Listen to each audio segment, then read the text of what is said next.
সালাম আলাইকুম, কি অবস্থা সবার? আশা করি সবাই আল্লাহর রহমতে ভালো আছেন। তো আজকের এই ভিডিওতে আমরা ঢাকা বিশ্ববিদ্যালয়ের আইবিএমবি এর 35th যে ইনটেকটা ছিল, সেই ইনটেকের ম্যাথ অংশটা আমরা সলভ করব আর কি। হ্যাঁ, তাহলে চলেন একটা একটা করে আমরা ট্রাই করি।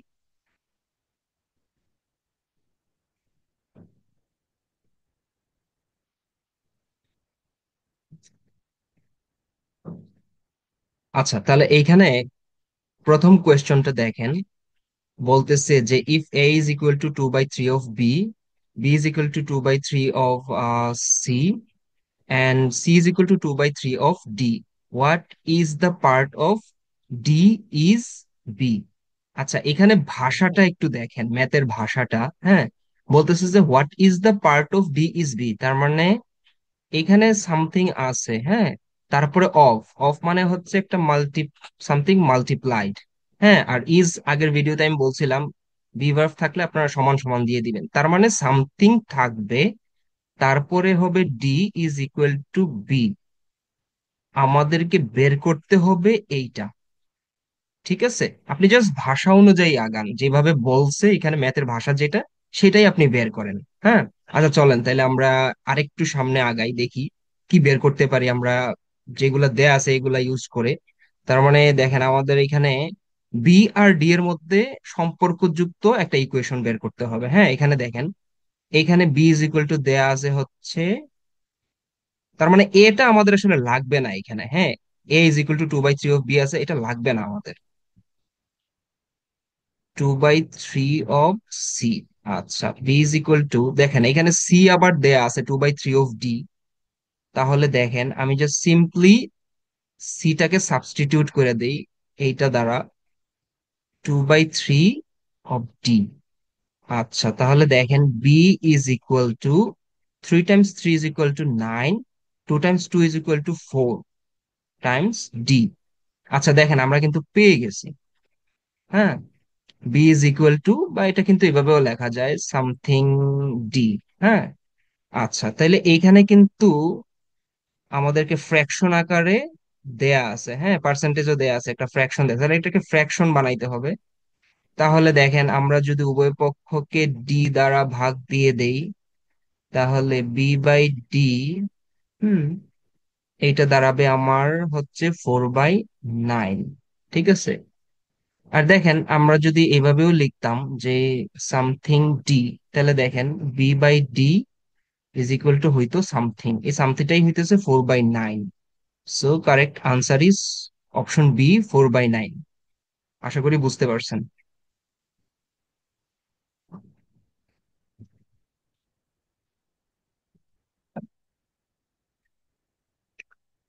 আচ্ছা, এবার 2 নম্বর প্রবলেমটা দেখেন। A picture measuring 16 centimetre by 24 centimetre has a frame 1 centimetre wide on all sides. আচ্ছা, একটা ফ্রেমের কথা বলতেছে। আচ্ছা, একটা পিকচারের কথা বলতেছে। নাইস, আমরা একটা পিকচার আঁকায় ফেললাম, এবং এইটার হইতেছে আপনার দৈর্ঘ্য প্রস্থের এইখানে পরিমাপটা দেয়া আছে। প্রস্থ 16, দৈর্ঘ্য হচ্ছে 24। আচ্ছা, হ্যাজ এ ফ্রেম, একটা ফ্রেম আছে, তার মানে পিকচার যদি এইটা হয় তার মানে ফ্রেমটা হবে এটার চারিদিকে। হ্যাঁ, পিকচার, আর এই হচ্ছে তার ফ্রেম। হুম, আচ্ছা ফ্রেমটা আমরা আঁকায় নিলাম। তাহলে 1 সেন্টিমিটার, তার মানে ফ্রেমটা হচ্ছে 1 সেন্টিমিটার, এইদিকেও 1, এইদিকেও এই অংশটা 1। ঠিক আছে, আচ্ছা, about how many times greater than the area of frame is area of the picture? আচ্ছা, তার মানে আমাদেরকে এরিয়া অফ দ্য পিকচার বের করতে হবে, তারপরে এরিয়া অফ দ্য ফ্রেম বের করতে হবে, তারপরে দেখতে হবে যে এরিয়া অফ দ্য ফ্রেমটা কত গুণ বড় আপনার এরিয়া অফ দ্য পিকচারের চেয়ে। তার মানে এরিয়া অফ দ্য পিকচারটা যদি আমরা এইটাকে যদি এরিয়া অফ দ্য ফ্রেম দ্বারা ভাগ করি, তাহলেই কিন্তু আমরা পেয়ে যাব কত গুণ বড়। হ্যাঁ, আচ্ছা চলেন তাহলে আগে আমরা পিকচারের যে এরিয়াটা এইটা বের করি। পিকচার এরিয়া ভেরি ইজি, আমরা জানি দৈর্ঘ্য গুণ প্রস্থ করলেই পিকচার এরিয়া আমরা বের করে ফেলতে পারবো। তাইলে 24 × 16, তাহলে 424-এর 4, আর হচ্ছে 2, 6 × 2 = 12, আর হচ্ছে 14। চার, দুই, আট, দুই আর একে হচ্ছে তিন, 384। ঠিক আছে, 384 হইতেছে আমাদের এরিয়া অফ দ্য পিকচার। আচ্ছা, এবার হচ্ছে আমরা আপনার যেই আম, কি বলে, অল 1 সেন্টিমিটার ওয়াইড একটা ফ্রেম আছে চারিদিকে, হ্যাঁ, এইটা সহ আমরা আগে এখন এখন বের করছি আমরা এই অংশটার ক্ষেত্রফল। ঠিক আছে, আমরা যদি পুরো অংশটার ক্ষেত্রফল এখন আবার বের করব, বের করে এই অংশটাকে যদি বাদ দিয়ে দেই, পুরো অংশটার থেকে যদি আমরা এই অংশটা বাদ দিয়ে দিই, তাহলে কিন্তু আমরা এই অংশটার ক্ষেত্রফল পাবো। ঠিক আছে, তাইলে চলেন, তাইলে আপনার ফ্রেম সহ দৈর্ঘ্য কত হবে? ফ্রেম সহ দৈর্ঘ্য হবে 16+2 × 1, রাইট? কারণ এখানেও 1 আছে, দেখেন এখানেও 1 আছে, বা 1+1 দিলেও হয়। তাহলে 16+2 = 18। সিমিলারলি 24 প্লাস হবে 2, এটা হবে হচ্ছে 26। ঠিক আছে, তাইলে আমরা চলেন, তাইলে ফ্রেম সহ ছবিটার ক্ষেত্রফল কত হবে? 26 × 18, তাহলে 48-এর 8, হাতে আছে 4, 8 × 2 = 16, 20, 0, 6, 2 × 2 = 2, 8, 6, 4, তার মানে 468। তাহলে কতটুকু, তাহলে আমরা পাইলাম যে ফ্রেম সহ এই ছবিটার ক্ষেত্রফল হচ্ছে এইটা। তাহলে আমরা যদি এই ফ্রেমের ক্ষেত্রফল বের করতে চাই, তাহলে জাস্ট সিম্পলি এইটা থেকে এটা বিয়োগ দিয়ে দিতে হবে। তাহলে 468, 384 মাইনাস করে দিলে 4, 8, তার মানে 84। ঠিক আছে, এখন কত কি বলছে, এরিয়া অফ দ্য পিকচার। আচ্ছা, আমি যেটা আগেই বলছি, তাহলে 384 ডিভাইডেড বাই 84। আচ্ছা, এখন দেখেন তাইলে কত গুণ বড় এটা হইতে গেলে আপনার 4 বার যাবে, হাতে আছে 1। আচ্ছা,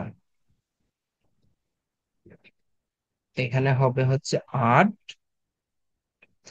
4, 4। হ্যাঁ, তাহলে দেখেন এখানে একটা শূন্য দিয়ে দিলাম, এখানে দশমিক দিয়ে দিলাম, তাহলে দেখেন এখানে আবার যাবে হচ্ছে আপনার 5 বার। 4, 5 বেশি শূন্য, হাতে আছে 2, 5 × 8 = 40, 42। হ্যাঁ, আচ্ছা, তার মানে এখানে থাকতেছে আমার হচ্ছে 60। আচ্ছা আচ্ছা, এটা আবার দেয়া যাবে এইভাবে শূন্য দিয়ে, দেখেন 4.5, অ্যারাউন্ড 4 টাইমস এর বেশি আর কি। হ্যাঁ, তাহলে দেখেন এখানে অপশন বি এটাই দেয়া আছে, সো এটাই আমাদের কারেক্ট আনসার।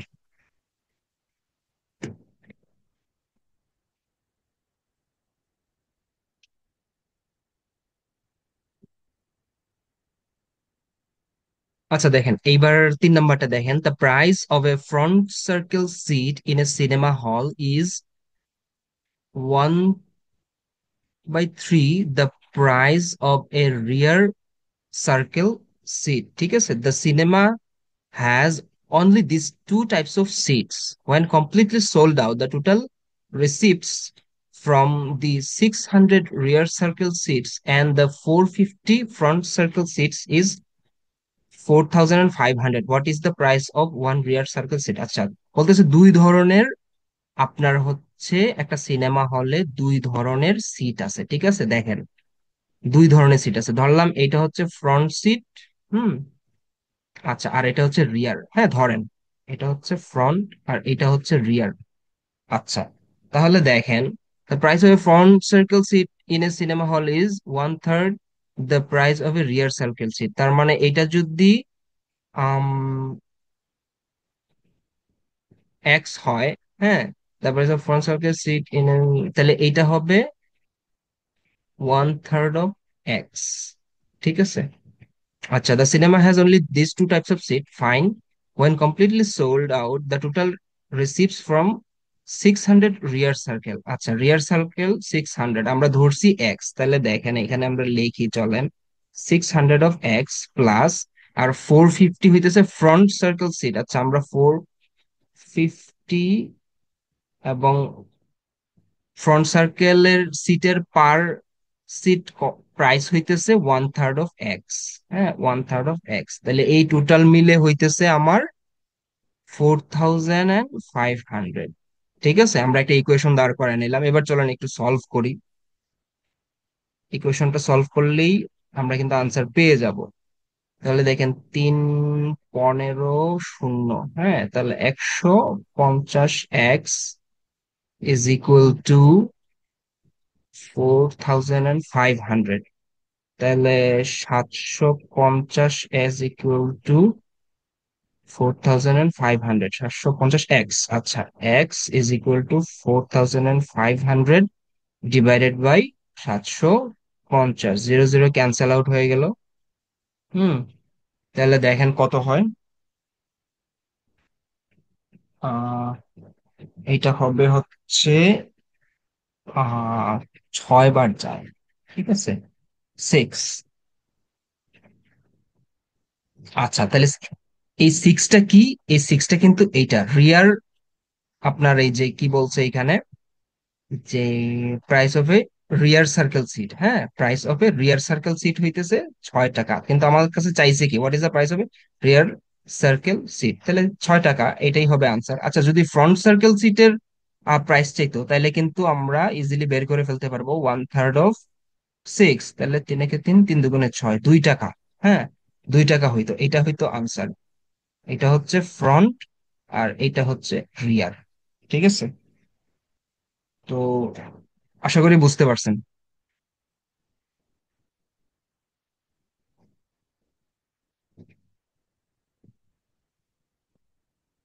আচ্ছা, এবার দেখেন 4 নাম্বার প্রবলেমটা কি বলতেছে, আমাদেরকে বলতেছে ইন এ ট্রায়াঙ্গেল এবিসি, হ্যাঁ, একটা ট্রায়াঙ্গেল আছে ABC, AB is equal to AC, হ্যাঁ, তার মানে এটা একটা সমদ্বিবাহু ত্রিভুজ।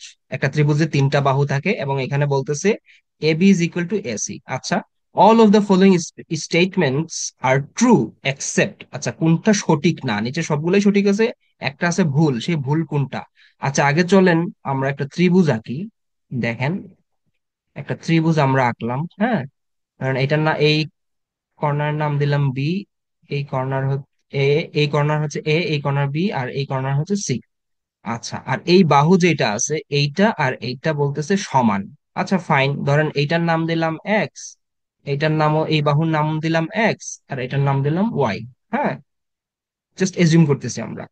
ফাইন, তাহলে দেখেন আমরা একটা একটা ধরি, তারপরে থিওরি অফ এলিমিনেশন বা কোনটা হবে, হইলে তো এইখানে কাটা হয়ে যাবে, আর যেটা হবে না সেটাই হবে আমাদের রাইট আনসার। হ্যাঁ, তাহলে দেখেন এইখানে আমরা জানি, একটা কথা আগে বলি না, আমরা জানি যে ত্রিভুজের যে কোনো দুই বাহুর সমষ্টি তার তৃতীয় বাহু অপেক্ষা বৃহত্তর। হ্যাঁ, এই যে রুলটা আছে, রুল অফ থাম, আমাদের এইখানে এইটাকে আমাদেরকে কাজে লাগায় এই অপশন গুলা টেস্ট করতে হবে। দেখেন, A B is less than AC plus BC, AC plus BC. আচ্ছা, এ বি এইটা বলতেছে এই এসি আর বিসি এর চেয়ে ছোট। ফাইন, এটা তো ছোট হবেই, 3 বাহুর সমষ্টি, আপনার 2 বাহুর সমষ্টি তৃতীয় বাহু অপেক্ষা বৃহত্তর। এটাও দেখেন, এখানেও কিন্তু কোনো সমস্যা নাই, AC is less than A B plus BC, fine, এটাও হবে। BC is less than A B plus AC, A B plus AC, এইটা আর এইটা, ফাইন, এইটাও তো হবে, সমস্যা নাই। আচ্ছা, এটাও কারেক্ট হবে, কিন্তু আমাদেরকে বের করতে হবে কোনটা হবে না। হ্যাঁ, দেখেন, এ এসি প্লাস বিসি, আচ্ছা আমি একটু লিখি, AC plus BC is equal to A B plus BC. আচ্ছা দেখেন, এখানে এবি যেটা আছে, হ্যাঁ, আর হইতেছে এসি যেটা আছে, দেখেন এই দুইটা কিন্তু সমান, এবি আর এসি, ঠিক আছে, এই দুইটা কি, এই দুইটা কিন্তু সমান। তাহলে আমরা এই দুইটা যেহেতু সমান, আর এটার মানে এই যে দেখেন, এসি ইজ ইকুয়াল টু আমরা লিখছি S, A B is equal to লিখছি এস এক্স। হ্যাঁ, তাহলে এই দুইটা ক্যান্সেল আউট করে দিই দুই দিক থেকেই, তাহলে BC is equal to BC, ঠিক আছে। হ্যাঁ, দেখেন BC is equal to BC, fine, এটাও হবে। হ্যাঁ, তাহলে সমস্যা নাই, তাহলে আমাদের কাছে কিন্তু একটা অপশনই আছে, এবং যেহেতু এই সবগুলাই রাইট, তাহলে ভুল, হ্যাঁ, এইটাই কিন্তু হওয়ার কথা। আচ্ছা চলেন তারপর আমরা একটু চেক করে দেখি। হুম, এখানে কি দেয়া আছে, BC plus AC is greater greater than AB plus BC. আচ্ছা এইখানে, আচ্ছা বিসি কিন্তু দুই দিক দিয়েই আছে। হ্যাঁ, দেখেন বিসি বিসি দুই দিক দিয়ে আছে, ঠিক আছে, তাহলে আমরা বিসি বিসি কে ক্যান্সেল আউট করে দিই, যেহেতু দুই দিক দিয়েই আছে। তাহলে দেখেন AC is greater than AB. আচ্ছা, AC is greater than AB, আচ্ছা এটা কি হবে বলেন তো? এটা কিন্তু হবে না, কারণ এরা বইলেই দিছে শুরুতে A B is equal to AC, বা AC is equal to A B. তাহলে এইখানে যদি যেহেতু আবার বলতেছে AC is greater than A B, তাহলে এটা কন্ট্রাডিক্টরি হয়ে গেল, সো এটা কিন্তু হবে না। হ্যাঁ, সো আমাদের কারেক্ট আনসার হচ্ছে ই।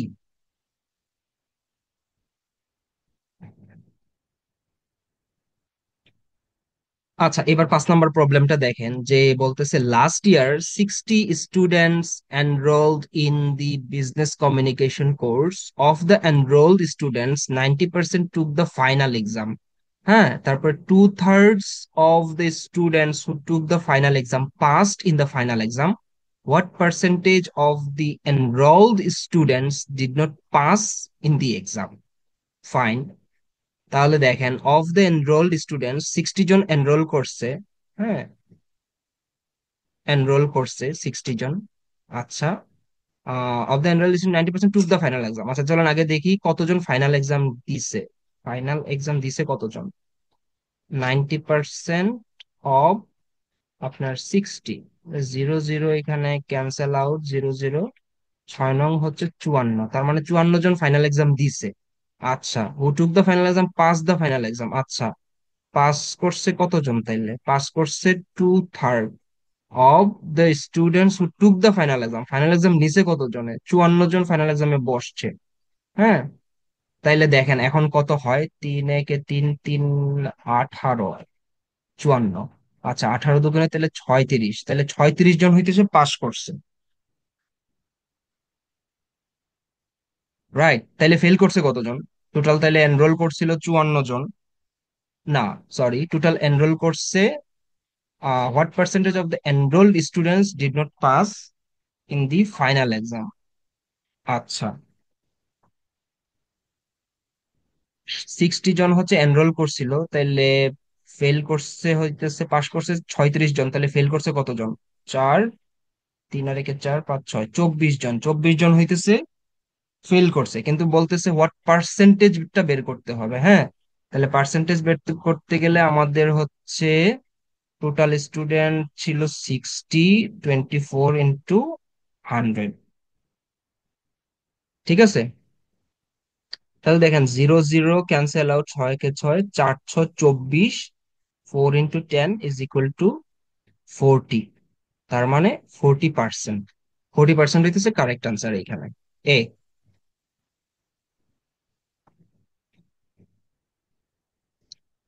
আচ্ছা, এবার 6 নম্বর প্রবলেমটা দেখেন, এখানে বলতেছে যে at a club 70% of the members are women. হ্যাঁ, and 60% of the members are married. If 2/3 of the men is single, what fraction of the women is married? আচ্ছা, তাহলে দেখেন ধরি এইখানে আপনার টোটাল মেম্বার হচ্ছে 100। ঠিক আছে, 100 ধরে করলে এই টাইপের প্রবলেম গুলো খুব ইজিলি সলভ করতে পারবেন। তাহলে দেখেন 70% of the members are women, আমি একটু লিখি ওমেন আর ম্যান। তাহলে 100 জন যেহেতু ধরে নিছি, আমাদের ওমেন হইতেছে 70 জন, তাহলে ম্যান কতজন? ম্যান 30 জন। ঠিক আছে, আর ম্যারিড একটু লেখা নেই এইখানে, ম্যারিড কত? 60% of the members are married, married total man and ওমেনের মধ্যে টোটাল ম্যারিড হইতেছে 60 জন। ঠিক আছে, আচ্ছা, if 2/3 of the man is single, তাহলে সিঙ্গেল ম্যান কত? টোটাল একটু বের করে নেই, ম্যান আছে আমার 30 জন, তাহলে 10, কত, 20 জন হইতেছে সিঙ্গেল। আচ্ছা, টোটাল ম্যান আছে হইতেছে 30 জন, এর মধ্যে সিঙ্গেল হইতেছে 20 জন, তাহলে ম্যারিড কতজন? 10 জন। Right, very easy. আচ্ছা, আর টোটাল ম্যারিড হইতেছে 60 জন। ঠিক আছে, তাহলে টোটাল ম্যারিড ম্যান এবং উমেন, টোটাল ম্যারিড হইতেছে 60 জন। আমি ম্যান এবং ম্যারিড পাইলাম 10 জন, তাহলে উমেন ম্যারিড কত? ওমেন মেরিট হবে আমার, 60 জন থেকে 10 জন বিয়োগ দিয়ে দেন, তাহলে 50 জন। 50 জন এখানে দিলাম ম্যারিড। ঠিক আছে, বুঝতে পারছেন কিনা? খুবই ইজি এটা। আচ্ছা, তাহলে এবার কি বের করতে হবে? কি কি বের করতে হবে আমার? What fraction of the women is married? আচ্ছা, আপনার ওমেন কতজন আছে? 70, তাহলে ম্যারিড কত? ম্যারিড 70 জনের মধ্যে 50 জনই ম্যারিড, তাহলে 0 0 ক্যান্সেল আউট হয়ে যাবে। ফাইনালি থাকতেছে আমার 5/7, এই ফ্র্যাকশনটা হইতেছে ওমেন এবং ম্যারিড। ঠিক আছে, তাহলে এটা অপশন হচ্ছে অপশন এ, 5/7।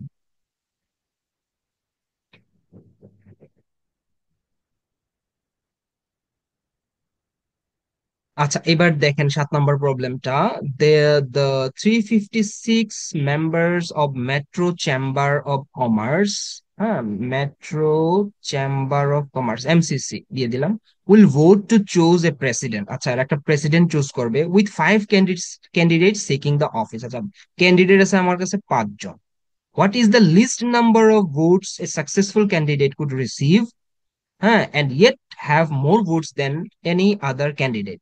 আচ্ছা, আমার কাছে ক্যান্ডিডেট আছে 5 জন, এবং আমার হাতে হচ্ছে আমার এই ইলেকশনে ভোটার হইতেছে 356 জন। এই 356 জন ভোট দিবে 5 জনকে, এবং এরা বলতেছে একজন এমন হবে যে অন্য সবার চেয়ে বেশি ভোট পাইছে, এবং হ্যাঁ, হোয়াট ইজ দ্য, এবং এটা হইতেছে লিস্ট নাম্বার। এমন হওয়া যাবে না ধরেন একজন পাইলো যে আপনার 350টাই ভোট একজন পেয়ে গেল, ঠিক আছে, বাকি যে 6টা ভোট আছে এই 6টা পেয়ে গেল ধরেন হইতেছে বাকি 4 জন। তো এরকম হওয়া যাবে না, হ্যাঁ, এরকম মানে একজনই সব ভোট পেয়ে গেলে এরকম হওয়া যাবে না, এটা এটা এই সংখ্যাটাকে কমাইতে হবে। আচ্ছা, আগে চলেন সবচেয়ে ইজি চিন্তা করেন, আগে ভাগ দিয়ে দেই চলেন। 356 ভোট আছে, দেখি প্রত্যেকে যদি সমান ভোট পায় তাহলে কয়টা করে ভোট পাবে, হ্যাঁ। চলেন 5 দিয়ে দেখি এখানে ভাগ চাই কিনা। 5 7 35, 35, তাহলে 6 আছে, আবার একবার যাবে 5, তাহলে আরো এক আছে, শূন্য দিয়ে দিলাম দশমিক। আচ্ছা, তার মানে 71টার বেশি ভোট। আচ্ছা, একটা কমায় দিই তো, চলেন এখানে দেখি 356 আছে, 355টা দেই, হ্যাঁ, 355টা ভোট 5 জনের মধ্যে সমানভাবে ভাগ করে দেই। তাহলে দেখেন 5 7 35, আবার 5 আছে, 5 1। আচ্ছা, তাহলে দেখেন 5 জন ক্যান্ডিডেট, হুম, দেন খুব সুন্দর একটা ইনফরমেশন আমরা পাইছি এখানে। 5 জন ক্যান্ডিডেট এরা প্রত্যেকে যদি 71টা করে ভোট পায়, 5 জন ক্যান্ডিডেট প্রত্যেকে 71টা করে ভোট পাইলে এদের মধ্যে যেটা হবে কেউই ইলেক্টেড হবে না, হ্যাঁ, এবং টোটাল ভোট হয় আমার 355টা, কেউই ইলেক্টেড হবে না, প্রত্যেকে সমান ভোট পাইছে, ঠিক আছে, টাই হয়ে যাবে ইলেকশন। কিন্তু দেখেন এখানে কিন্তু মেম্বার আছে 356 জন, ঠিক আছে, তাহলে একজন ধরেন এ এ পাইছে 71, বিও পাইছে 71, সিও পাইছে 71, ডিও পাইছে 71, এবং ই যে আছে তাকে জিততে হবে, এবং হ্যাঁ, সে সর্বনিম্ন কত ভোট পাইতে হবে, এবং সবচেয়ে কাছাকাছি যে ব্যবধানটা আর কি, সবচেয়ে কাছাকাছি ব্যবধান কি হইতে পারে। সবাই যদি 71টা করে ভোট পায় সেক্ষেত্রে 356 ভোট হয়, তাহলে একটা যদি বেশি পায় কেউ, তো সেক্ষেত্রে 72 হবে, এবং পারফেক্টলি 356 মেম্বারই ভোট দেওয়ার সুযোগ পাবে, তাহলে ই পাবে কতটা, 72টা। হ্যাঁ, এবং দেখেন এখানে কিন্তু ডিফারেন্সটা খুবই কম, একটা মাত্র ডিফারেন্স, এখানে ডিফারেন্সটা প্রত্যেকের সাথে ডিফারেন্সটা খুবই কম, এখানে যেরকম আমি বলছি এরকম হওয়া যাবে না, ডিফারেন্সটা খুব বড় হওয়া যাবে না, সবচেয়ে মিনিমাম ডিফারেন্সটা হইতে পারে least number of votes a successful candidate could receive, একদম মানে সবচেয়ে কম ব্যবধানে জিততে পারে একটা সাকসেসফুল ক্যান্ডিডেট, এইটাই বলতেছে।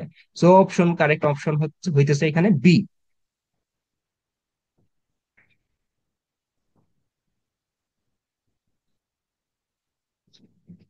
আচ্ছা, দেখেন তাহলে এবার 8 নম্বর প্রবলেমটা দেখেন। A garments worker is paid D takas per hour for the first 8 hours she works in a day. For every hour after the first 8 hours, she is paid C takas per hour. If she works 12 hours in a day, what is her average hourly wage for that day? আচ্ছা, average বের করতে হবে, কিন্তু এখানে part আছে দুইটা। প্রথম 8 ঘন্টার জন্য সে পায় হইতেছে D টাকা, হ্যাঁ, টোটাল সে কাজ করে 12 ঘন্টা, তাইলে প্রথম 8 ঘন্টার জন্য সে পায় হইতেছে D টাকা, তাইলে 8 12 পরে 4 যে ঘন্টা আছে, হ্যাঁ, 4 ঘন্টার জন্য সে পায় হইতেছে C টাকা, ঠিক আছে, তাইলে সে 8 ঘন্টার জন্য কত টাকা পায়, 8D, আর 4 ঘন্টার জন্য সে টাকা পায় 4C, রাইট। এবং টোটাল সে কাজ করে 12 ঘন্টা, তাহলে টোটাল সে পাইতেছে কত, 8D পাইতেছে তার প্রথম 8 ঘন্টার জন্য, আর 4C পাইতেছে হইতেছে পরের 4 ঘন্টার জন্য। হ্যাঁ, তাহলে এভারেজ বার করতে গেলে এটাকে ভাগ দিয়ে দিতে হবে 12 দিয়ে, ঠিক আছে, যেহেতু টোটাল 12 ঘন্টা। তাহলে দেখেন এখন কি করা যায়, এটাকে এটাকে আমরা যদি এখানে 4 কমন নেই, তাইলে 2D প্লাস সি, নিচে থাকে 12, 4 একে 4, 3 4 12, তাহলে এটা কি দাঁড়াইলো? 2D plus C divided by 3। এইটা আছে আমাদের হাতে। হ্যাঁ, তো ভেরি ইজি, দেখেন অপশন এ।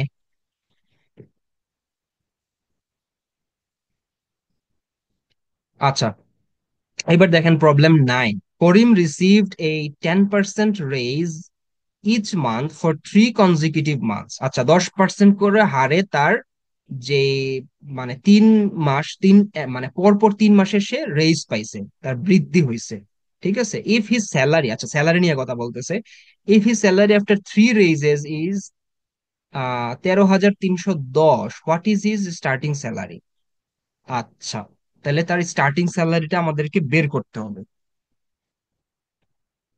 আচ্ছা, তাহলে চলেন প্রথমে ধরে নেই। হ্যাঁ, স্টার্টিং স্যালারি ধরেন আমরা ধরলাম এক্স।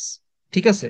আচ্ছা, এবং এটা হচ্ছে প্রথম মাসের তার বেতন। তাহলে সেকেন্ড মাসে সে যেহেতু 10% করে রেজ পাইতেছে, তাহলে কি হবে? এটা 110% অফ এক্স। ঠিক আছে, 110% অফ এক্স, তাহলে জিরো জিরো ক্যান্সেল আউট হয়ে গেল।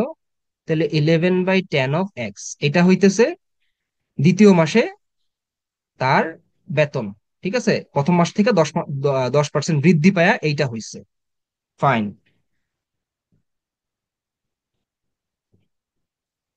আচ্ছা, ওয়েট ওয়েট, এইখানে প্রথম মাসে আমরা মানে শুরুতে ধরে নিয়েছি তার ইনিশিয়াল বেতন ছিল এক্স। হ্যাঁ, তাহলে প্রথমবার এইটা হবে ওয়ান। ঠিক আছে, প্রথমবার তার বেতন 10% বৃদ্ধি পাইছে এবং এটা 3 বার বৃদ্ধি পাইছে টোটাল। ঠিক আছে, তাহলে প্রথমবারে এইটা হয়েছে, তাহলে দ্বিতীয়বারে যখন আরো 10% বৃদ্ধি পাবে, তাহলে হয়ে যাবে, এটা হয়ে যাবে 110% অফ এইটা। ঠিক আছে, 11/10 অফ এক্স। তাহলে জিরো জিরো ক্যান্সেল আউট, 11 × 11 আমরা জানি 121, আর নিচে হচ্ছে আপনার 100 × x। আচ্ছা, এটা হইতেছে সেকেন্ড মান্থে তার টোটাল ইনক্রিমেন্ট। ঠিক আছে, তাহলে চলেন আমরা এবার থার্ড মান্থেরটা দেখি। থার্ড মান্থে কি হবে? আবারও 110% অফ কি, 121/100 অফ এক্স। ঠিক আছে, তাহলে দেখেন এবার জিরো, এখানে জিরো জিরো ক্যান্সেল আউট। হ্যাঁ, তাইলে কত হয়? 11 × 121, এটা হবে 1331। ঠিক আছে, আর 100 × 10 হইতেছে 1000 এক্স। 11 × 121, এটা একটু মাল্টিপ্লাই করে নিয়েন। হ্যাঁ, আমি আর করলাম না। আচ্ছা, এইটা হইতেছে 3 মাস, তৃতীয় মাস শেষে তার যে টোটাল ইনক্রিমেন্ট বা মানে শুরুতে ইনিশিয়ালি যা ছিল এবং তার ইনক্রিমেন্ট, এই দুইটা মিলায়া হইতেছে এইটা। কিন্তু দেখেন আপনি এইখানে কি বলতেছে, এখানে একটা মান দিয়ে দিছে যে if his salary after the 3 raises is 13,310। ঠিক আছে, তাহলে আমরা এইটা ইজ ইকুয়াল টু, এইটাই হইতেছে 13,310। তাহলে দেখেন, 1331 divided by 1000 X is equal to 13,310। ঠিক আছে, তাহলে আমরা এক্স এর মানটা বের করতে হবে এখান থেকে। তাহলে দেখেন x is equal to 13,310 into আপনার 1000 ডিভাইডেড বাই, এটা এই পাশে চলে আসবে 1331। তাহলে এটা এটা কাটাকাটি যায়, 10 থাকে। তাহলে এটা এই দুইটা যদি মাল্টিপ্লাই করি, তাহলে হয়ে যাবে আমার 1000 × 10 × 10,000। ঠিক আছে, তার মানে ইনিশিয়াল তার স্যালারি ছিল 10,000। এই যে দেখেন, এইটা হইতেছে আমাদের কারেক্ট আনসার।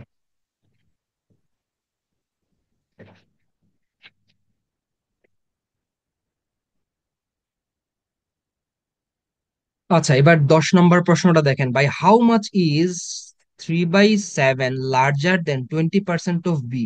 আচ্ছা, 20% অফ বি এর চেয়ে 3/7 যেটা, সেটা কতটুকু বেশি বা কতটুকু বড়? আচ্ছা, তাইলে এখানে আগে আমরা 20% অফ 2 যেটা আছে এটা বের করে নিই। হ্যাঁ, 20% মানে হইতেছে 20/100 × 2। তাহলে two two cancel out, two, এখানে 5×2 = 10, তার মানে 2/5 এইটা। আচ্ছা, এইটা কতটুকু বড়? হাউ মাচ ইজ 3/7 লার্জার, তার মানে এটা বড় বলতেছে। আচ্ছা, তাইলে এটা থেকে এটা বিয়োগ দিয়ে দিই, 3/7 মাইনাস এইটা, 2/5, এখানে দেখেন পার্সেন্টেজ কিন্তু বলে নাই, জাস্ট বলছে কতটুকু বড়।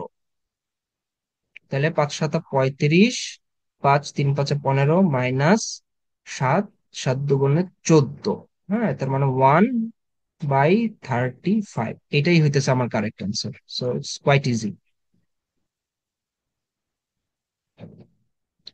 আচ্ছা, এবার দেখেন 11 নম্বর প্রবলেমটা বলতেছে given that X and Y are real numbers, ঠিক আছে। If let f of xy is equal to x plus 2y, let g of x is equal to x cube plus 3, then f of 5 g of 2 কত? আচ্ছা,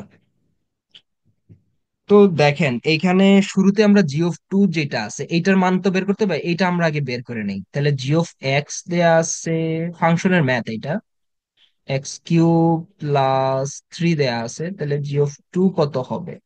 হ্যাঁ, 2³ + 3, just মানটা বসায় দেন। 8 + 3, 11। হ্যাঁ, ঠিক আছে, একটা আমরা পেয়ে গেছি।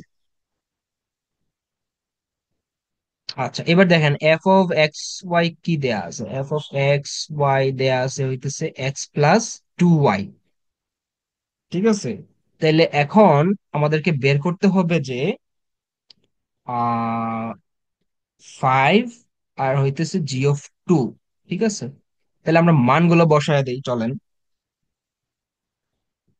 f5 আর g of 2 আমরা পাইছি 11, হ্যাঁ, এইটা বের করতে হবে। তাহলে দেখেন, না, এখানে হবে হচ্ছে 5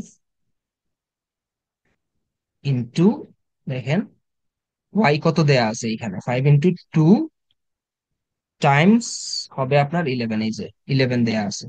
তাহলে 5 × 11 × 2 = 22। তাহলে,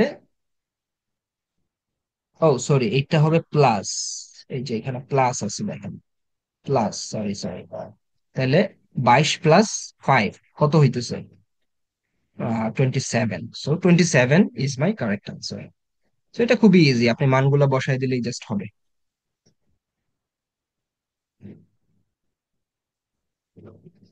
আচ্ছা, এবার দেখেন প্রবলেম নাম্বার হচ্ছে 12, এখানে বলতেছে the greatest common factor GCF, বা এটা হাইয়েস্ট কমন ফ্যাক্টর নামে অনেকে আপনারা চিনেন, এইচসিএফ। হ্যাঁ, এইচসিএফ, বা এটার যদি বাংলা বলেন তাহলে হয় গসাগু, ঠিক আছে। আচ্ছা, অফ টু পজিটিভ ইন্টিজার্স বলতেছে এ, হ্যাঁ, the least common multiple LCM যেটা বা লসাগু যেটা, লসাগু হইতেছে of two integers is B, if one of the integers is C, what is the other number? আচ্ছা, এই ধরনের প্রবলেমের ক্ষেত্রে হয় কি আপনার, এগুলা একটা সূত্রের মাধ্যমে সলভ করা যায়, যে দুইটি সংখ্যার বা দুইটি ইন্টিজারের গুণফল, হ্যাঁ, ধরলেন একটা দেয়া আছে one of the integers is C দেয়া আছে, আরেকটা ধরলাম আমি পি। দুটি ইন্টিজার বা দুটি সংখ্যার গুণফল ইজ ইকুয়াল টু ওই দুটি সংখ্যার গসাগু মাল্টিপ্লাইড বাই দুইটি সংখ্যার লসাগু, ঠিক আছে। তাহলে দুইটি সংখ্যার গসাগু কত দেয়া আছে আমার কাছে এ, আর দুটি সংখ্যার লসাগু দেয়া আছে আমার কাছে বি, ঠিক আছে। তাহলে আমার বের করতে হবে পি, আরেকটি সংখ্যা কত, what is the other number, আরেকটি সংখ্যা আমি ধরে নিচ্ছি P.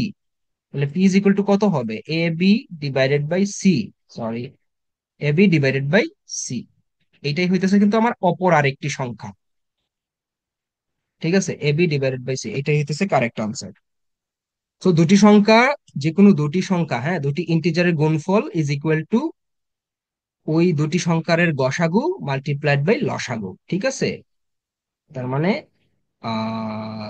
C multiplied by P is equal to হবে H C F multiplied by L C M. তো এই সূত্র দিয়েই হইতেছে আমরা এটা সলভ করলাম। হ্যাঁ, কোয়াইট ইজি।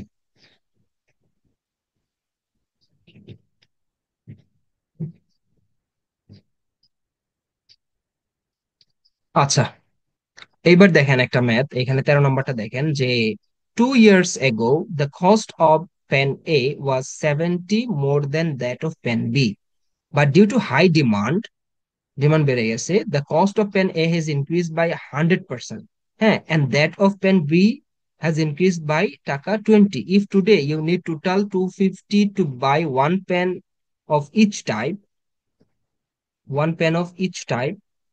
হ্যাঁ, that what was the price in taka of pen B 2 years ago। আচ্ছা, আচ্ছা 2 বছর আগে পেন বি কত টাকা ছিল? আচ্ছা দেখেন, তাহলে আমরা ধরে নিই এখানে 2 বছর আগে, 2 years ago, ঠিক আছে। ধরেন যে বলতেছে 2 years ago the cost of pen A was taka 70 more than that of pen B. আচ্ছা, পেন বি এর দাম ধরেন ছিল হইতেছে পি টাকা, ঠিক আছে। তাহলে এ এর দাম কত ছিল 2 বছর আগে? দেখেন, এ ওয়াজ 70 মোর, তাহলে পি প্লাস 70, এটা ছিল 2 বছর আগে এ এর দাম, ঠিক আছে। আচ্ছা, due to high demand the cost of pen A has increased by 100%। আচ্ছা, 100% ইনক্রিজ করছে মানে কি? মানে হইতেছে যত ছিল আর ডাবল হয়ে গেছে, ঠিক আছে। তার মানে 2 × P + 70। এখন একটা কলমের দাম হয়ে গেছে এত, কস্ট, একটা কলমের কস্ট হয়ে গেছে এত। আচ্ছা, এবং পেন বি যেটা আছে হ্যাজ ইনক্রিজড বাই টাকা 70, ঠিক আছে, টাকা 20, সরি। পেন বি এর দাম ছিল পি টাকা, তাহলে এখন তার দাম হাই ডিমান্ডের কারণে তার কস্ট পড়ে গেছে, cost of pen B increased by 20 plus হবে 20, ঠিক আছে। আচ্ছা, if you need a total of 250 to buy one pen. আচ্ছা, এখন এর একটা পেনের দাম, পেন এ এর দাম হইতেছে এখন এত, ঠিক আছে, one pen of each time. এবং পেন বি এর দাম হইতেছে আমরা বের করছি এত, এবং টোটাল আমার লাগতেছে এখন বলতেছে এরা 250 টাকা, ঠিক আছে। তাহলে চলেন একটা সিম্পল ইকুয়েশন দাঁড় করাই। এটা হবে 2 of P + 70 প্লাস P + 20। এটা কত লাগতেছে? এবং একটা কইরেই, হ্যাঁ, এই জন্য আমি আর মাল্টিপ্লাই করার কোনো দরকার নাই, দুইটা বা তিনটা হইলে এখানে মাল্টিপ্লাই আসতো, ঠিক আছে। তো যেহেতু একটা একটাই বলছে, তাহলে এই দুইটা মিলে আমার লাগতেছে টোটাল 250 টাকা। হ্যাঁ, এবার তাহলে সিম্পল একটা অপারেশন করে ফেলি আমরা। 2P + 140 plus P + 20 is equal two 250। তাহলে 2P + P, 3P is equal two, এই দুইটাকে আমরা এই পাশে নিয়ে যাই, তাহলে 250 মাইনাস হয়ে যাবে 140, 50, 60, 160, ঠিক আছে। তাহলে চলেন আমরা আরেকটু আগাই। 0, 6, 5 হচ্ছে আপনার 9, হ্যাঁ, 90। তাহলে পি ইজ ইকুয়াল টু কত হবে আমার? 30, ঠিক আছে। আমরা পি এর মানটা পেয়ে গেলাম। পি এর মানটা কি? পি কি? পি হইতেছে 2 বছর আগে বি এর কস্ট, ঠিক আছে। বি এর কস্ট, তাহলে কি চাইছে আমার? What was the price in taka of pen B 2 years ago? তাহলে আমরা কত পেলাম? 30, ঠিক আছে। আচ্ছা, যদি বি চাইতো তাহলে কি, যদি এ চাইতো তাহলে কি হইতো বলেন তো? এ চাইলে কি হইতো? যেহেতু পি ইকুয়াল টু 30 পাইছি, 30 + 70, তার মানে 100। হ্যাঁ, 100 হইতো আনসার যদি এ এর মান জানতে চাইতো। আশা করি বুঝতে পারছেন।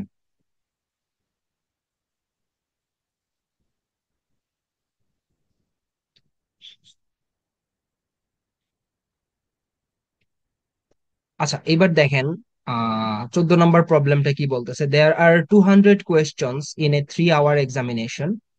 হ্যাঁ, আচ্ছা, 3 ঘন্টা মানে কি? 3 ঘন্টা মানে হচ্ছে 318, 180 মিনিট, ঠিক আছে। আচ্ছা, among this questions are 50 mathematical problems. আচ্ছা, 200 প্রশ্নের মধ্যে 50টা হইতেছে mathematical problem. It is suggested that twice as much time be allowed for each mathematical problem as for the other questions. আচ্ছা, এই 50টা ম্যাথের জন্য 2 গুণ সময়, মানে 150টা তো অন্য আরো প্রশ্ন আছে, 50টা হইতেছে ম্যাথমেটিক্যাল কোয়েশ্চেন। তাহলে দুইটা টোটাল প্রশ্ন যদি 200 200 হয়, তাহলে অন্যান্য প্রশ্ন আছে, অন্যান্য ধরেন জিকে, বাংলা, ইংরেজি, এইগুলার প্রশ্ন আছে 150টা। এবং বলতেছে এই 150টা এই 150টা যে কোয়েশ্চেন আছে, এগুলাতে যদি 1 মিনিট করে দেয়া হয় পার কোয়েশ্চনে, এই ম্যাথের 50 প্রশ্নে দিতে হবে 2 মিনিট, মানে দ্বিগুণ সময় দিতে হবে। এখানে 2 হইলে এখানে 6 মিনিট দিতে হবে, ঠিক আছে। যে how many minute should be spent on mathematics problems. আচ্ছা, ম্যাথমেটিক্স প্রবলেমে তাহলে কত সময় ব্যয় করলে বাকিগুলাতে এর অর্ধেক করে ব্যয় করা যাবে, বা হ্যাঁ, বা বাকিগুলাতে যত ব্যয় করা হবে ম্যাথমেটিক্সে তার দ্বিগুণ সময় ব্যয় করা হবে, এইটা আমাদেরকে বের করতে হবে। আচ্ছা ফাইন, তাইলে দেখেন আমরা কিছু জিনিস এখানে ধইরা নেই। আচ্ছা, ধরি প্রতি ম্যাথের পেছনে আমরা সময় ব্যয় করব হইতেছে এক্স, হ্যাঁ। যেটা চাই সেটাই ধরে নিলাম। তাইলে আম, বাকি প্রশ্নগুলোর ক্ষেত্রে 50, ম্যাথের প্রশ্ন হচ্ছে 50টা, তাহলে বাকি যে 150 প্রশ্ন আছে, তাহলে সেইটার জন্য কিন্তু প্রতি প্রশ্নের জন্য আমার ব্যয় করতে হবে x/2 বা হাফ। ঠিক আছে? বা এইটারে যদি আপনি এক্স ধরেন, এইটারে 2x ধরলেও এইভাবেও হবে। হ্যাঁ, আমরা এইভাবেই করি আগে, দেখি সলিউশন করতে পারি কিনা। আচ্ছা, তাইলে প্রতি প্রশ্ন, ম্যাথের প্রতি প্রশ্নের জন্য আমি এক্স, তাহলে ম্যাথের প্রশ্ন আছে 50টা এবং আমি সময় স্পেন্ড করলাম এক্স, প্লাস 150 আছে বাকি প্রশ্ন, এটার উপর আমি সময় স্পেন্ড করলাম x/2, টোটাল সময় স্পেন্ড করে ফেললাম। তাহলে টোটাল সময় আছে হোক, আছে কত আমার হাতে? 180 মিনিট। ঠিক আছে, এই দুইটা মিলে 180। ঠিক আছে, আশা করি বুঝতে পারছেন। এখানে দেখেন একটু মাল্টি ডিভিশন করে নেই, এটা আসবে 75। তাইলে 50x plus 75x is equal two 180। হ্যাঁ, তাহলে দুটো যদি যোগ করি আমরা, কত হয়? 5, 7, 5, 100, 7, 12, 125x ইজ ইকুয়াল টু 180। তাহলে এক্স ইজ ইকুয়াল টু হবে 180 ডিভাইডেড বাই 125। ঠিক আছে। আচ্ছা, এটাকে এইভাবে লেখা যায়, 36 ডিভাইডেড বাই 25। 5 দিয়ে ভাগ দিয়ে দিলাম। আচ্ছা, এক্স এর মান আমরা পেয়ে গেছি। তাহলে দেখেন এখানে বলতেছে how many minute should be spent on mathematics problems. ঠিক আছে, তাহলে একটার পিছনে আমার স্পেন্ড করতে হবে 36/25 মিনিট। তাইলে 50টার পিছনে, যে 50টা কিন্তু ম্যাথ, তাহলে 50টার পিছনে কত? তাহলে জাস্ট মাল্টিপ্লাই করে দিই 50 দিয়ে, তাহলে 25 একে 25, 25 দুগুণে 50, তাহলে 36 × 2 ইজ ইকুয়াল টু 72। তার মানে 72 মিনিট আমার ব্যয় করতে হবে 50টা ম্যাথের জন্য। ঠিক আছে, এইটাই হইতেছে আমার আনসার।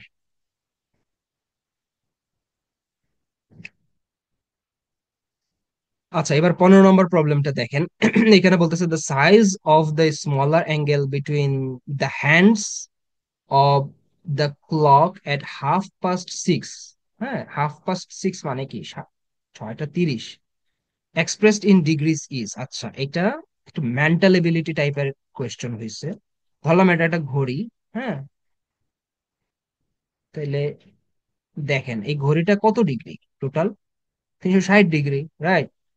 আচ্ছা, এখানে হইতেছে আপনার 3টা, এখানে হইতেছে 12টা, এখানে হইতেছে 6টা, এখানে হইতেছে 9টা। একটু ঘড়ির দিকে তাকায় দেখেন, অনেক টাইম গুলা কিন্তু এভাবেই দেয়া থাকে। আচ্ছা, বলতেছে the smaller angle between the hands of the clock at 6:30। আচ্ছা, 6টা, এখানে ধরলাম 7টা, এখানে ধরলাম 8টা। হ্যাঁ, আচ্ছা, বাজতেছে কয়টা? 6:30। ঠিক আছে, তাইলে ঘড়ির আম,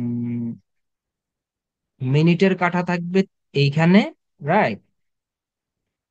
আর ঘন্টার কাঁটা কিন্তু থাকবে ঠিক এইখানে।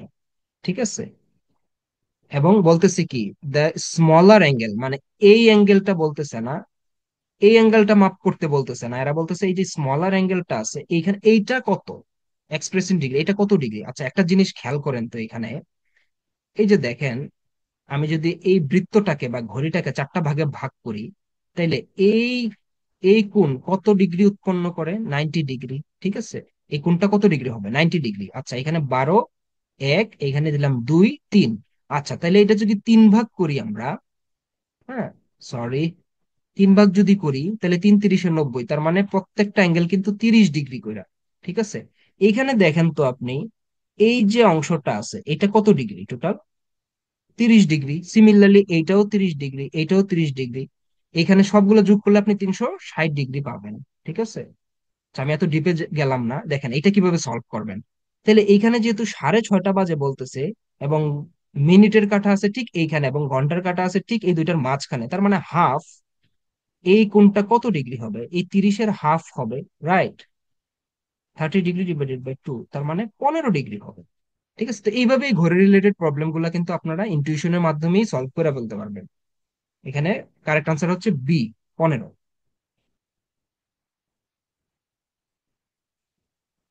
আচ্ছা, এইখানে দেখেন একটা একটু জটিল প্রবলেম মনে হইতে পারে আপনাদের কাছে, কিন্তু আসলে এটা সলিউশনটা খুবই ইজি। দেখেন বলতেছে যে referring to the figure below the area of the shaded portion. আচ্ছা, এই যে শেডেড পোর্শন, এই যে কালো পোর্শন আছে, দেখেন এইখানে আছে, এখানে আছে, এখানে আছে, এখানে আছে, চারিদিকে অনেক কালো পোর্শন আছে। এই কালো পোর্শনটার এরিয়াটা আমাদেরকে বের করতে বলতেছে, এবং আমাদের হাতে যে ইনফরমেশন দেয়া আছে এটা জাস্ট এর ভেতরে যে দুইটা বৃত্ত আছে, এই দুইটা বৃত্তের ব্যাসার্ধ দেয়া আছে। এই অংশটা হচ্ছে আর, এই অংশটাও হচ্ছে আর। ঠিক আছে, বৃত্তের এই দুইটা বৃত্ত সমান এবং এটা ব্যাসার্ধ যেহেতু সমান, এই বৃত্ত দুইটাও সমান, একটা চতুর্ভুজের ভেতরে দুইটা বৃত্ত আছে, সেই ক্ষেত্রে আমাদের কাছে একমাত্র ইনফরমেশন আছে বৃত্তের ব্যাসার্ধ, এবং আমাদেরকে বের করতে হবে এই শেডেড রিজিয়নটা, এইটার পরিমাপটা। ঠিক আছে, তাহলে দেখেন আমরা যদি আগে আমি বলে বলে নিই আপনাদেরকে, দেখেন এটার সলিউশনটা কেমন হইতে পারে। আমরা যদি টোটাল যে ক্ষেত্রফল আছে, আহ আয়তাকার যেই আপনার এরিয়াটা আছে, হ্যাঁ, যেই শেপটা আছে, এইটার ক্ষেত্রফলটা যদি আমরা বের করি আগে, হ্যাঁ, বের করে যদি আমরা এই যে বৃত্ত দুইটার ক্ষেত্রফল বের করি, বের করে যদি এটা থেকে বিয়োগ দিয়ে দিই, তাহলে কিন্তু আমরা এই শেডেড রিজিয়নের ক্ষেত্রফলটা পেয়ে যাব। ঠিক আছে, আচ্ছা আগে চলেন এই আয়তকার ক্ষেত্রের ক্ষেত্রফলটা বের করি। তাহলে এটার দৈর্ঘ্য প্রস্থ আমাদেরকে আগে বের করতে হবে। তাহলে দেখেন এইখানে এটা যেহেতু বৃত্ত, তাহলে বৃত্তের পরিধি চারিদিকেই সমান, এটাও কিন্তু হবে আর। তার মানে এই অংশটা হচ্ছে আর। ঠিক আছে, এবং এই অংশটাও কিন্তু হচ্ছে আর। হ্যাঁ, এই অংশটা আর হইলে অবশ্যই এই অংশটাও আর। ঠিক আছে, তার মানে এইদিকে হইতেছে টুয়াইস আর। ঠিক আছে, দেখেন এইখানে এটা যেহেতু বৃত্ত, তাহলে এই অংশটাও হচ্ছে আর। হ্যাঁ, এখানে আপনি একটা লম্ব আঁকেন, তার মানে এইটাও হইতেছে আর। সিমিলারলি এই অংশটাও হইতেছে আর। সিমিলারলি এই অংশটাও হইতেছে আমার আর, তার মানে এইদিকে আছে 4 আর। ঠিক আছে, আমরা দৈর্ঘ্য প্রস্থ কিন্তু পেয়ে গেলাম। তাহলে ক্ষেত্রফল কত হবে? টুয়াইস আর ইন্টু 4 আর। হুম, তাহলে 4 দুগুণে 8 আর স্কোয়ার পেয়ে গেলাম। তাহলে আমরা চলেন এবার বৃত্ত দুইটার ক্ষেত্রফল বের করি। বৃত্তের ক্ষেত্রফল আমরা জানি পাই আর স্কোয়ার। ঠিক আছে, যেহেতু দুইটা বৃত্ত আছে এখানে 2 পাই আর স্কোয়ার হবে। হ্যাঁ, এখন দেখেন এইটা থেকে যদি আমরা এটা বিয়োগ দিয়ে দিই, তাইলে কিন্তু আমরা শেডেড রিজিয়ন যেটা আছে এখানে, এই যে শেডেড রিজিয়ন, আমরা কিন্তু এইটার ক্ষেত্রফল কত বা এইটার এটার এরিয়াটা কত এটা পেয়ে যাব। হ্যাঁ, তাহলে আমরা লিখি চলেন 8 আর স্কোয়ার মাইনাস টুয়াইস পাই আর স্কোয়ার। তাহলে এখানে দেখেন আমরা কমন নিতে পারি। 2 আর স্কোয়ার কমন নিলে কত থাকে? 4 থাকে এখানে, মাইনাস 2 আর স্কোয়ার চলে গেলে এখানে থাকবে আমার পাই।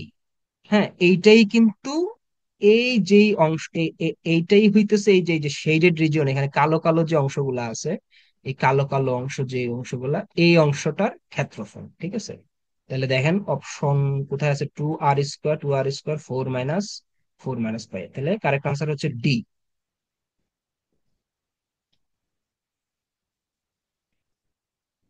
আচ্ছা, এবার দেখেন 17 নম্বর প্রবলেমটা দেখেন, referring to the figure below, কোন বিএসি হচ্ছে 90 ডিগ্রি। আচ্ছা, বিএসসি এটা হচ্ছে 90 ডিগ্রি।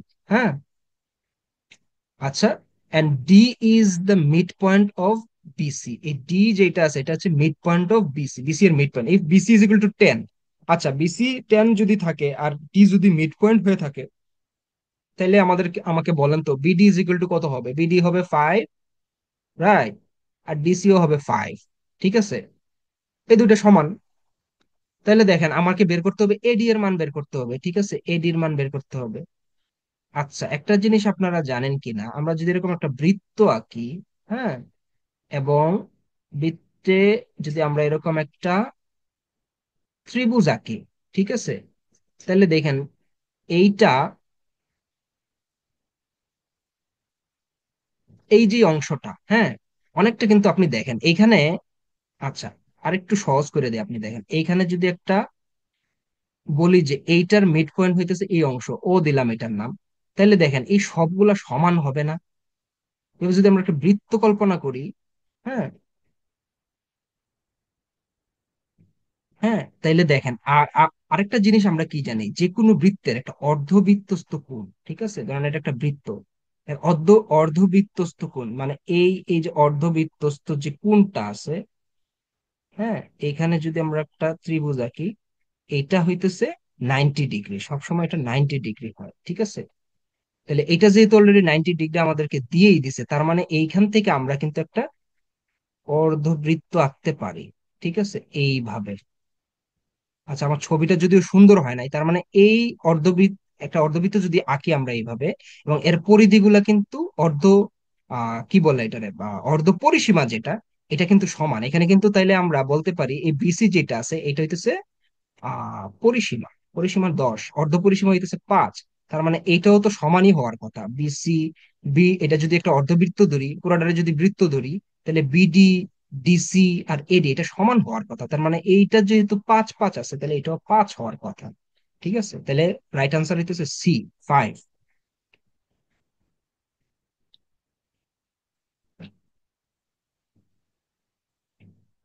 আচ্ছা, এবার দেখেন 18 নম্বর প্রবলেমটা দেখেন। এখানে বলতেছে এ বয় purchased some chocolate from a shop for টাকা 120. In the next shop, he found that the price per piece of chocolate is টাকা 3 less than the charge at the previous shop. আচ্ছা, দুইটার দোকানে সে গেছে প্রথমে। হ্যাঁ, প্রথমে একটা দোকানে গেছে। ঠিক আছে। আচ্ছা, এ বয় পারচেজ সাম চকলেট, কিছু চকলেট কিনছে সে 120 টাকা দিয়ে। ঠিক আছে, এন্ড দ্য নেক্সট শপ, সে পরে এই দোকানে গেছে। দোকান এ দিলাম, দোকান বি দিলাম। আচ্ছা, say that the price per piece of chocolate is টাকা 3 লেস। আচ্ছা, এখানে যদি X টাকা হয়ে থাকে, এখানে হইতেছে X-3। ঠিক আছে, পার চকলেটের দাম যদি এখানে X হয়ে থাকে, এখানে X-3। আচ্ছা, at the previous shop and as such he could purchase two more chocolates, এটা এমন ভাবে যে এই 120 টাকা দিয়ে যে টোটাল যতটুকু চকলেট, যতটা চকলেট কিনছে সে, এই দামে সে দুইটা চকলেট বেশি কিনতে পারতো। How many chocolate did he buy from the first shop হবে এটা। হ্যাঁ, শপ। ঠিক আছে। আচ্ছা, চলেন তাইলে আমরা আগে দেখি, আমরা আগে কিছু জিনিস ধইরা নিই। যে প্রথম, সে এই দোকান থেকে চকলেট এই যে এক্স কিনছিল, তাহলে প্রতিটি চকলেটের দাম কত হবে? যেহেতু 120 টাকার চকলেট সে কিনছিল এবং এক সংখ্যক চকলেট সে কিনছে, তাহলে 120/X হইতেছে প্রতি একটি চকলেটের দাম। ঠিক আছে। আচ্ছা, এখানে দেখেন, এখানে হ্যাঁ হবে 2। হ্যাঁ।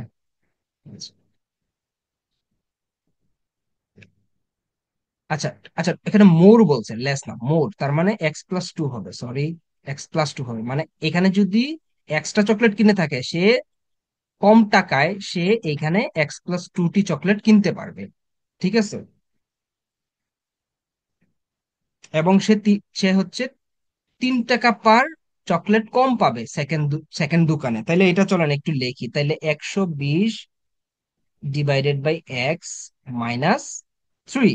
ঠিক আছে, তার এতটা পার চকলেট, তার যে কস্ট এটা হইতেছে, এইটা যেই কস্ট তার আছে অলরেডি, এবং সে যে টাকা 3 টাকা লেস দিবে সেকেন্ড দোকানে, এই সেকেন্ড দোকানে 3 টাকা আমরা লেস করে দিলাম, তার মানে সেকেন্ড দোকানে পার চকলেট কস্ট হইতেছে এইটা। ঠিক আছে, আর ফার্স্ট দোকানে পার চকলেট কস্ট হইতেছে এইটা। ঠিক আছে। আচ্ছা, তাইলে দেখেন এইবার আমরা একটা ইকুয়েশন সাজাই।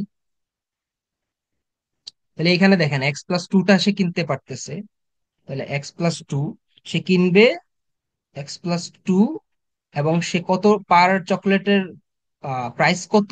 120/X-3, এই যে এইটা অলরেডি বলছি। হ্যাঁ, তার মানে এইটা ইজ ইকুয়াল টু 120। ঠিক আছে, দুইটাই কিন্তু 120। এই দোকান থেকে কিনলেও তার বাজেট কিন্তু 120, বাজেটের বাইরে এসে যাইতে পারবেন। চলেন তাহলে এটা এটা একটু সলভ করি, দেখি এক্স এর মানটা আমরা বের করতে পারি কিনা। তাহলে X+2 হবে X, 120 - 3X ইকুয়াল টু 120। হুম, তাহলে দেখেন আপনারা এখানে পরে যেটা হবে।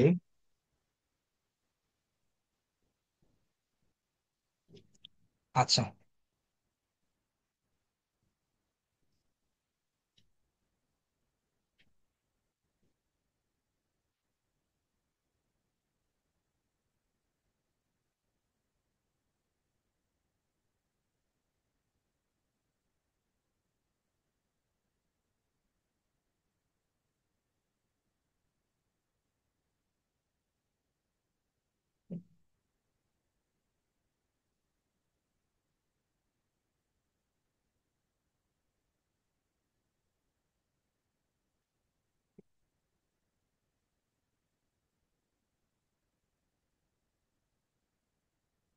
আচ্ছা দেখেন, তাহলে এখানে আমরা যেটা করতে পারি, x+2 120/x এইভাবে কিন্তু লেখা যায় এখানে, হ্যাঁ। 3x/x = 120, ঠিক আছে, এটা 120।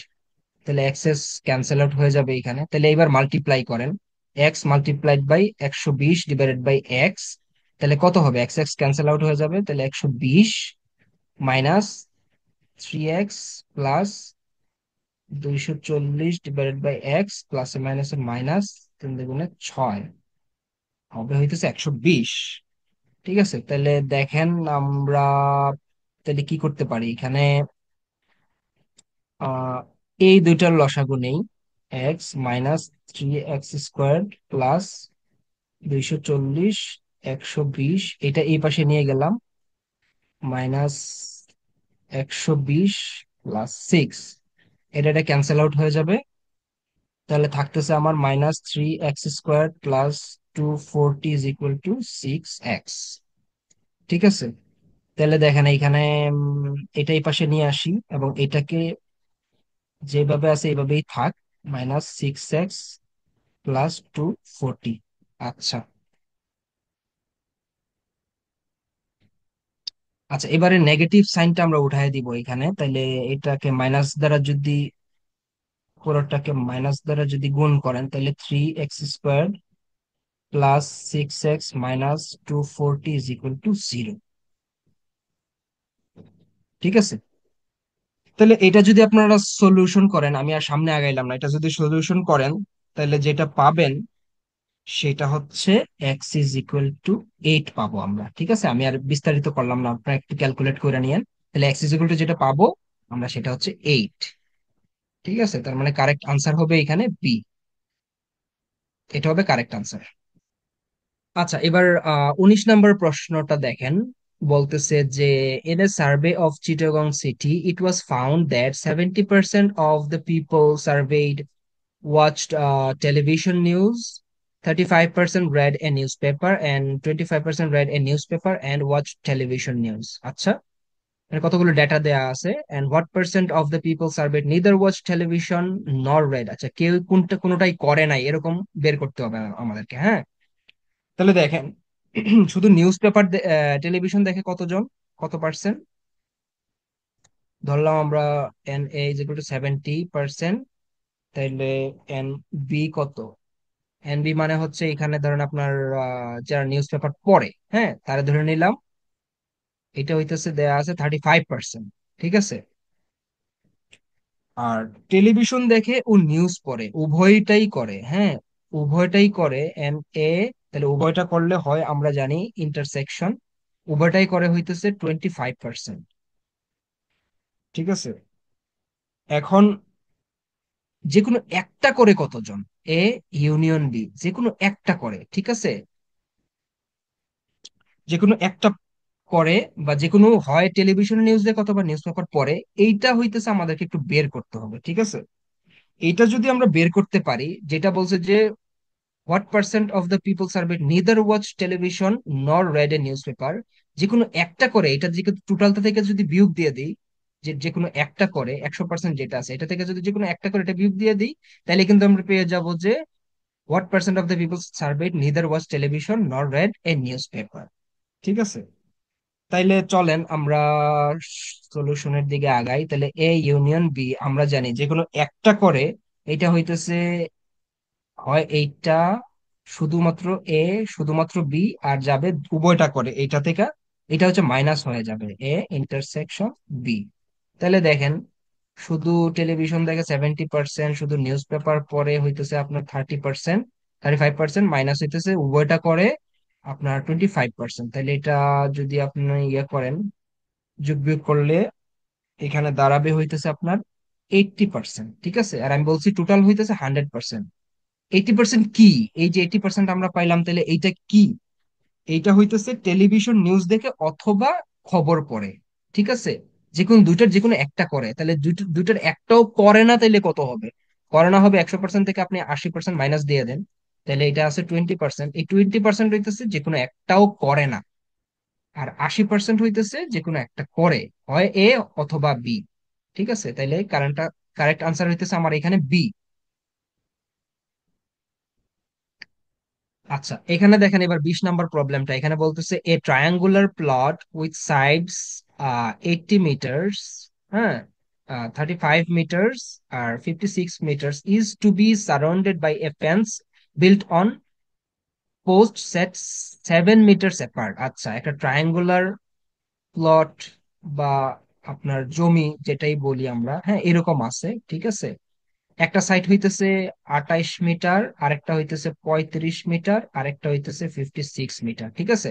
এবং এটার 7 7 ফিট পরে পরে, হ্যাঁ, ধরেন 1 2 এরকম, এবং এইটার ডিস্টেন্স হইতেছে 7 মিটার, হ্যাঁ, 7 মিটার পরে পরে এক একটা করে আপনার কি করতে হবে, surrounded by fence built on post, এক একটা করে পোস্ট সেট করতে হবে, হ্যাঁ, এবং পার্থক্যটা হবে, ডিস্টেন্স হবে 7 মিটার। আচ্ছা, after post are placed at each corner, how many more additional post will be needed. আচ্ছা, প্রত্যেক কর্নারে বলতেছে যে এক একটা করে পোস্ট অলরেডি এস্টাবলিশ করা আছে, এবং তাইলে এই মাঝখানে আরো কতটা করে লাগবে, ঠিক আছে। মাঝখানে দেখেন তিনটা কিন্তু এখানে অলরেডি দেয়া আছে আমার, হ্যাঁ।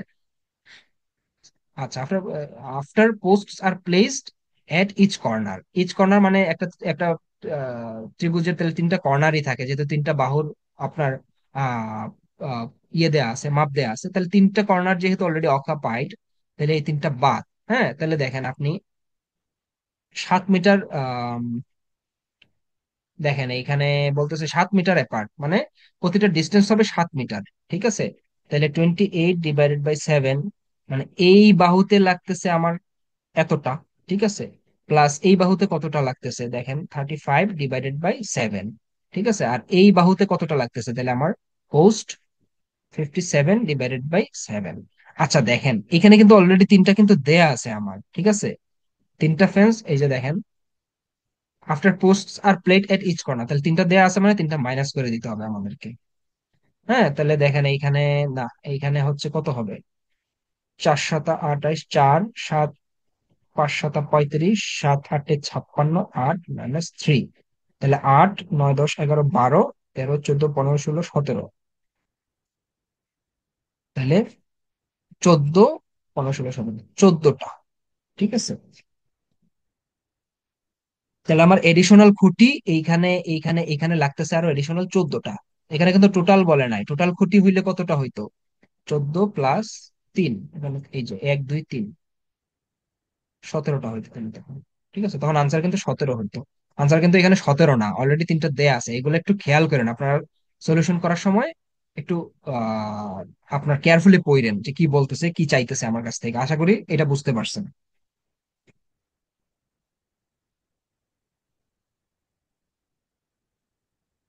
আচ্ছা, এখানে দেখেন বলতেছে O is the centre of the circle at the right, আচ্ছা, বা বিলো বলেন, হয়তো পরীক্ষার প্রশ্নে রাইটে ছিল। আচ্ছা, X O is perpendicular to Y O, এক্সওটা হইতেছে এটা ওয়াই এর উপর লম্ব, ঠিক আছে, X O, Y O and Y O and the area of the triangle X O Y, X O Y এই যে ট্রায়াঙ্গেল আছে, আচ্ছা আমি একটু আঁকি এইখানে আবার, ও এক্স ওয়াই, এটার যে এরিয়া বলতেছে 32। আচ্ছা, এখানে দেখেন যেহেতু এটা একটা বৃত্ত, হ্যাঁ, এবং এইভাবে একটা ত্রিভুজ দেয়া আছে, তার মানে বৃত্তের আমরা জানি যে এই যে আপনার আর বা উম, আপনার কি বলে এটারে, রেডিয়াস যেটা আর, এই দুইটা কিন্তু এগুলো কিন্তু সমান হয় এইখানে এইখানে, হ্যাঁ, এখানে এই বাহু আর এই বাহু, হ্যাঁ, এখানে যদি পি দিতাম, ও পি ও ওয়াই ও এক্স এই সবগুলা কিন্তু সমান, ঠিক আছে।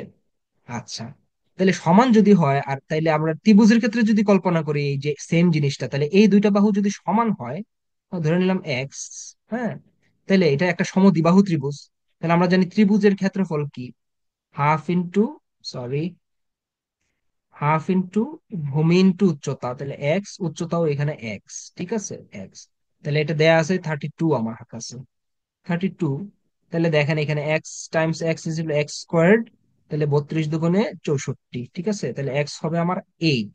হ্যাঁ, তাহলে এক্স এর মানটা কত এখানে, r = 8, ঠিক আছে। তাহলে আর এর মান যেহেতু আমরা পেয়ে গেলাম, হুম, তাহলে কিন্তু আমরা area, what is the area of the circle, সার্কেলের মান আমরা পাই আর স্কোয়ার, সার্কেলের ক্ষেত্রফল আমরা জানি পাই আর স্কোয়ার। ঠিক আছে, তাহলে পাই আর কত, এখানে আর আছে এইট, এইট স্কোয়ার, তাহলে পাই 64 বা 64 পাই, এটাই হইতেছে আমার আনসার। হ্যাঁ, এখানে এটাই হইতেছে আমার answer.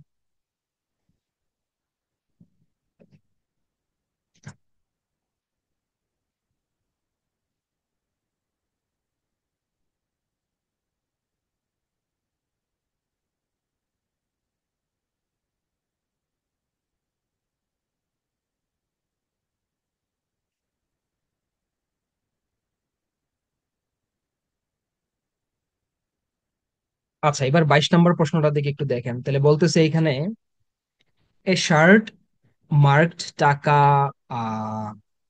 48 is offered at a discount of 25% during Eid sale. আচ্ছা, ঈদের সময় আপনার 25% ডিসকাউন্টে 48 টাকায় হইতেছে মার্ক করা আছে একটা T shirt. Fine, at this reduced price the shopkeeper makes a profit of 20% in the cost. আচ্ছা, কস্টের এই দাম কমায় দেওয়ার ফলেও সে 48 টাকা বিক্রি করার ফলেও সে কিন্তু 20 টাকা লাভ করতেছে, 20% লাভ করতেছে আপনার কস্ট প্রাইস, যেটা যেই টাকা দিয়ে সে কিনছিল এই টি শার্টটা সেটার উপর। আচ্ছা, the cost to the shopkeeper is, আচ্ছা আমাদেরকে এখানে বের করতে হবে হচ্ছে কস্ট প্রাইস। হ্যাঁ, এখানে দেখেন তাহলে মার্কড প্রাইস এখানে আছে কত, 48। ঠিক আছে, তাহলে ডিসকাউন্ট যদি হয় আপনার এখানে 25%, হ্যাঁ, তাহলে সেলিং প্রাইস কত, 25% ডিসকাউন্টে সেলিং প্রাইস কত, তার মানে এটার 75%। ঠিক আছে, 3 25 75, 4 25 4 1 4, আম,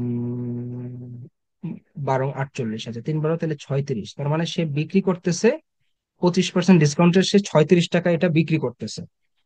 তারপরেও এই 36 টাকা বিক্রি করার ফলেও সে কিন্তু আবার 20% লাভ করতেছে। ঠিক আছে, তাইলে দেখেন যে সেলিং প্রাইস যদি 20% লাভ করতেছে, তার মানে 120%। ঠিক আছে, 100 টাকা যদি আমরা কস্ট প্রাইস ধরি, হ্যাঁ, তার মানে সে লাভ করতেছে কিন্তু 120%। ঠিক আছে, এটা 100%।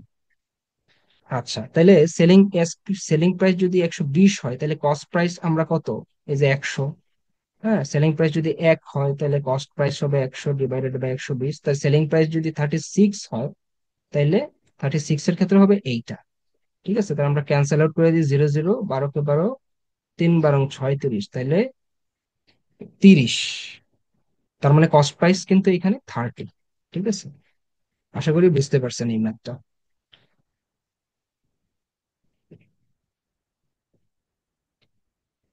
আচ্ছা, এবার 23 নাম্বারটা দেখেন, হালিম, কালিম, সালিম ইনভেস্টেড টাকা 5,000, 7,000, 12,000 রেসপেক্টিভলি ইন এ বিজনেস। আচ্ছা, তিন বন্ধু মিলে একটা ব্যবসা দিছে এবং এরা হইতেছে 5,000, 7,000 এবং 12,000 করে টাকা দিছে। If the profits are distributed proportionately, আচ্ছা যত, যেই প্রপোর্শনে সে টাকা ইনভেস্ট করছে সেই প্রপোর্শনেই সে যে লাভ করবে সেই লাভটা সেই প্রপোর্শনেটলি হবে।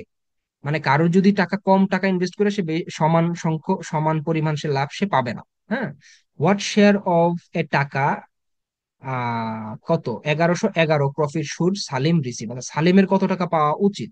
আচ্ছা, আগে চলেন দেখি কত টাকা টোটাল ইনভেস্ট করছে এরা, 5,000, 7,000 আর 12,000, তাইলে 5,000, 7,000, 12,000। ঠিক আছে, তাহলে 0 0 0, 7 8 9 10 11 12 13 14, 14 4, আচ্ছা টোটাল 24,000 টাকা এরা হইতেছে আপনার ইনভেস্ট করছে। ঠিক আছে, 24,000 টাকা ইনভেস্ট করছে। আচ্ছা, তাইলে সালিম কত টাকা পাবে, সালিম ইনভেস্ট করছে 24,000-এর কত, 12,000। আচ্ছা, তাহলে টোটাল কতর মধ্যে, কত, কতর মধ্যে সে টোটাল প্রফিট হইতেছে 1111, তাইলে 1111 এত, 1111-র মধ্যে তার যে প্রপোর্শন আছে, প্রপোর্শনেটলি বলছে, সেই প্রপোর্শন অনুযায়ী সে কত টাকা পাবে এটাই আমাদেরকে বের করতে হবে। ঠিক আছে, এখানে 12,000, নিচে আছে 24,000, তাহলে 2, তাহলে এটার অর্ধেক। ঠিক আছে, 1111, এটারে আমি যদি 2 দিয়া ভাগ দেই, তাহলে 5 × 2 = 10, হাতে আছে 1, নিচে 1 নামাইলাম, আবার 5, 10, 1 1, এই এই 1 নিচে আসলো, তাহলে আবার 5, 10, আরো 1 থাকে 0, এবার দশমিক দিয়ে দিলাম, আবার হয় 5। আচ্ছা, এরকম ভাবে 5 হইতেই থাকবে। ঠিক আছে, তার মানে কারেক্ট আনসার না, এখানে জিরো হয়ে যাবে। 10, 5, 5 × 2 = 10। হ্যাঁ, জিরো। ঠিক আছে, এটা না দিলেও হয়। তার মানে এইটা হইতেছে কারেক্ট আনসার, অপশন ডি। আচ্ছা, এবার 24 নম্বরটা দেখেন, এখানে দেয়া আছে 1/x, সরি, 1/x + 1/y = 7। হ্যাঁ, আমাদেরকে আবার এটাও দেয়া আছে 1/x² - 1/y² = 21। What is the value of x, x এর মান আমাদেরকে বের করতে হবে। তাইলে দেখেন এখানে আমরা জানি না একটা সূত্র, a² - b² কি। a² - b² হচ্ছে a+b × a-b। আমার কাছে a+b এর মান দেয়া আছে, আমাকে a-b এর মানটা বের করতে হবে। হ্যাঁ, তাহলে এখানে দেখেন দেয়া আছে 1/x² - 1/y² = 21। এটা আমরা কিন্তু এভাবে লিখতে পারি, 1/y² = 21।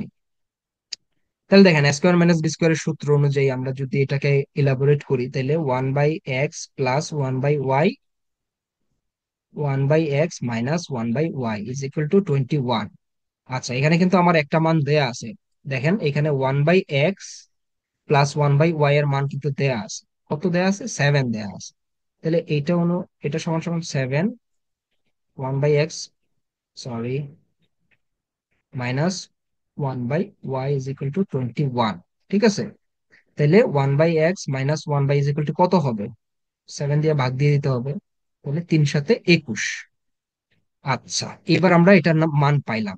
তাহলে আমাদের কাছে দুইটার মান দেয়া আছে, একটা আছে 1/x + 1/y = 7, আর এখানে পাইলাম আমরা 1/x - 1y = 3। আমাদেরকে বের করতে হবে কিসের মান? বের করতে হবে কিন্তু এক্স এর মান। ঠিক আছে, তাহলে আমরা ওয়াইটাকে ক্যান্সেল আউট করা যায় কিনা দেখি। তাইলে এই দুইটা সমীকরণের মধ্যে যদি আমরা এটাকে যোগ করে দিলে প্লাসে মাইনাসে ক্যান্সেল আউট হয়ে যাবে। এখানে থাকতেছে 1/x + 1/x, 7 + 3। ঠিক আছে, তাহলে দেখেন এক্স লসাগু নিলে 1 + 1 = 7, 8, 9, 10। হ্যাঁ, এক্স একে একে 2 = 10, তার মানে x = 2/10। ঠিক আছে, 5, তার মানে দাঁড়ালো 1/5। এক্স এর মান কিন্তু 1/5। ঠিক আছে, কোয়াইট ইজি এটা। আপনার সবগুলো ম্যাথ যে কঠিন আসে আইবিএ তে এরকম না, কিছু কিছু ম্যাথ আপনার খুবই ইজি আসবে। হ্যাঁ, 5-7টা ম্যাথ ম্যাথ খুবই ইজি আসবে। আচ্ছা, এবার সর্বশেষ ম্যাথ দেখেন, এইখানে বলতেছে a bus uses 1 litre of diesel to travel 15 kilometres.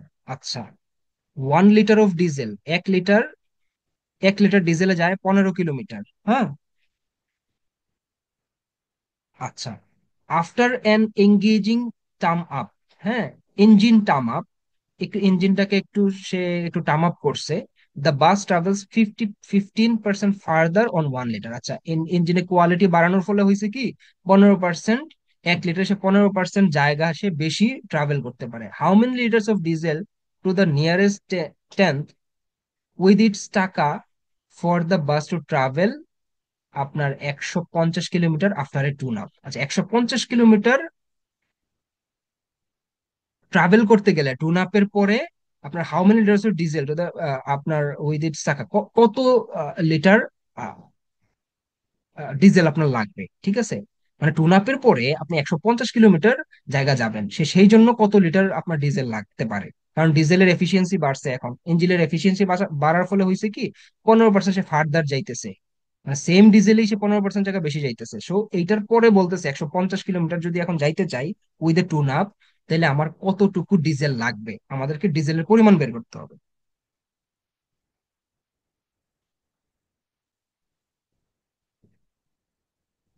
আচ্ছা, দেখেন এইখানে 15% যেহেতু ফার্দার বাড়ছে, হ্যাঁ, তাহলে দেখেন আমাদেরকে আগে যাইতে হইতেছে 1 লিটারে 15 কিলোমিটার। ঠিক আছে, তাহলে এখন কত কিলোমিটার যাবে? তাহলে 115% অফ এইটা।